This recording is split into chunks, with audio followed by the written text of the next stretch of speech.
He is the Hall of Fame boxing analyst who was ringside as part of Showtime's coverage of Mayweather-McGregor. He's Al Bernstein. How are you, Al? I'm good, Rich. How you doing? I'm doing fine. So I guess let's go macro here.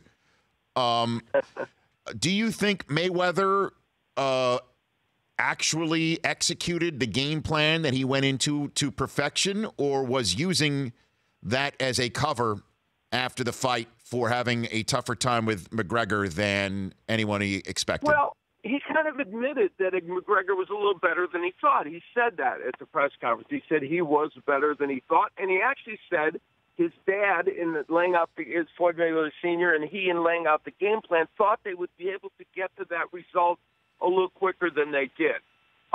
Clearly, and I put this in the keys to victory at the beginning, he wanted to take him, and we talked about it, he wanted to take him into deep water and take McGregor where he'd never been, which is past 25 minutes of actual time in combat, which is how the longest he's been, only once in an MMA match. So clearly that was the plan. It did go according to the way he wanted it to, but along the way, a couple of unmistakable facts. Conor McGregor was able to get a little bit more done than I think anybody thought he was. He landed about 111 punches, which is more than almost all Mayweather opponents do during that period of time. So part of that, however, was due to the fact that Mayweather fought a different kind of fight. He was a stalker, which he's never really been that. So that left him open more to getting hit. So it was a little bit of both. It was a little bit of Mayweather having a little bit more of a problem than he thought, and him getting the job done with the plan they put forth. So how do you think McGregor did on Saturday night, Al? I thought he did pretty well. You know, some of the boxing fans, you'll find this shocking, but sometimes on Twitter, people are critical of you. You know, I that's a shocker, isn't it?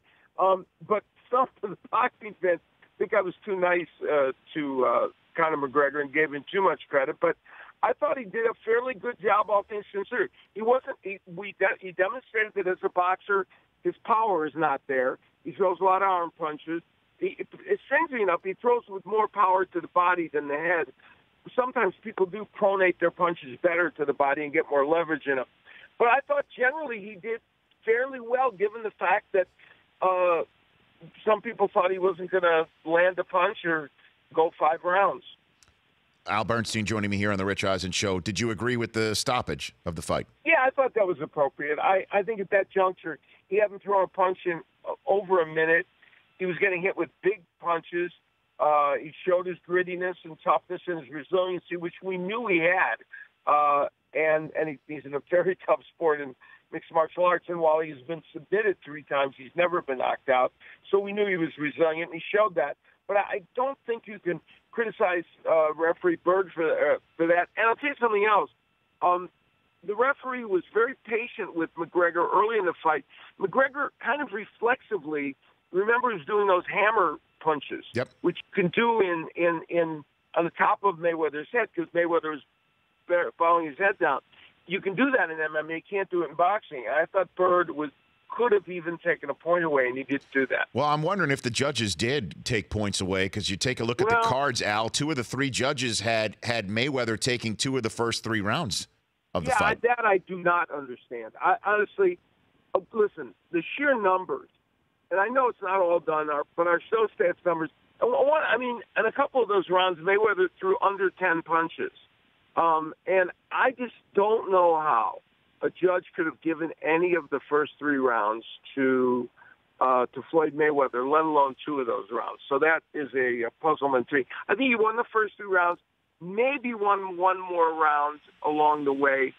Steve Farhood, our unofficial scorer, did have him winning 1 more round. Clearly the fight, though, by the time we got into round 7 and 8, the fight was going Mayweather's way. Mm-hmm. Al Bernstein joining me here on the Rich Eisen Show. Okay, so Mayweather said that he owed the fans based on what happened with Pacquiao. And I'm just sitting here wondering, Al, you know, shouldn't a guy who's 49-0, now 50-0, make a lot shorter work of somebody who's coming from an octagon, stepping into a square ring. It doesn't matter the age or the height or the reach. He should make a lot shorter work than that, Al. Well, you can make a case for that. That's not an absurd statement. There was spots in this fight. There were two factors, and I've tried to think of these and see if I can figure it out. One is that, as I said, he's 40 years old coming off a 23-month layoff, so that affected him. It really did. Number two, he's fighting a style that he normally does. He doesn't walk forward. But even so, there were spots in that fight where Floyd Mayweather certainly looked like less than we have seen before, which is not shocking because he's 40 years old and he was coming in off the age layoff. But then once he got his motor running, and of course McGregor got tired, he was able to land those right hands with impunity, and even early in the fight was landing at a great percentage. But it's not an unreasonable statement that you made. One could make the argument that maybe it should have happened earlier, and he kind of admitted he didn't think it would go 10. Mm-hmm. So, and the legacy question, Al. We all remember, obviously, when somebody steps out of the ring for the last time, and Mayweather said that this is, in fact, his last fight. How do you think Saturday night affected his legacy in any way, shape, or form? I don't think dramatically either way. I really don't. He ended up knocking out Conor McGregor. He had a little bit more problems with him than anticipated. It wasn't a brawl that he was ripped apart in and got a lucky punch to knock him out. No, he after the early issues, he started to control matters. So I don't think it affects his legacy one way or the other. It doesn't elevate it, and it doesn't pull it down. I'm one of those people that is of a mind that Floyd Mayweather is the best fighter of this era, but not in the top 15 or 20 of all time. Maybe 15 or 20, but maybe 25. He's certainly one of the great fighters of all time, but not the best. And if you're in charge of McGregor's career, what would you do now? Go back to MMA. You made a whole bunch of money. He's talking about a third fight with Nate Diaz.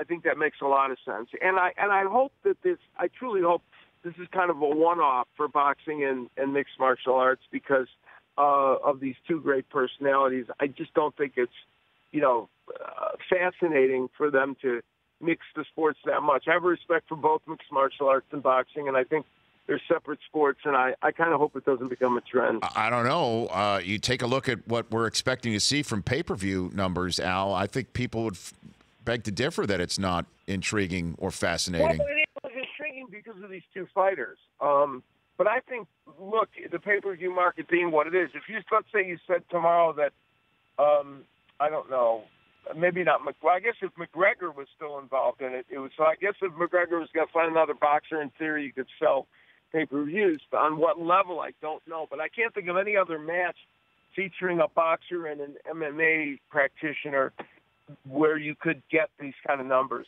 I think it would be difficult. All right. So, and a few weeks out now, the big fight that's going out in Dallas. What are your 2 cents on that subject? I think that's a terrific fight, and it's great because the styles of the two fighters, nobody will be moving that much. They'll be right in the pocket. Golovkin is a huge power puncher. Canelo is an excellent offensive fighter. And the question will be whether Canelo can take the punch of Golovkin and can he hurt Golovkin. The fight is an appropriate one for boxing to have. It's coming in a year when boxing's had a great year in 2012, and that fight is going to further enhance it. But I think it's going to be a terrific fight, and I hope the media covers that fight.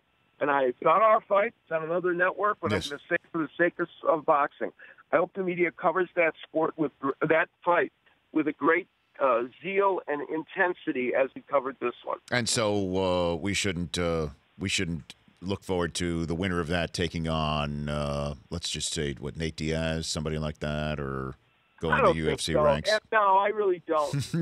You're done with this. Al, we had Larry Merchant here the other day. he said it was like Chuck the Bayonne Bleeder Wepner against Andre the Giant. Yeah, I heard that clip. Obviously he was overstating. I think the purists are not happy. Not happy. I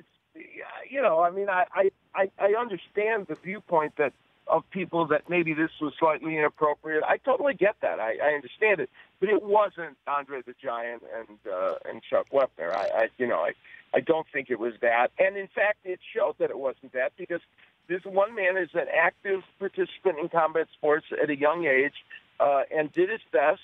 If he had more power, trust me, he would have made it even more difficult for Mayweather. But as a boxer, he doesn't know how to pronate those punches yet.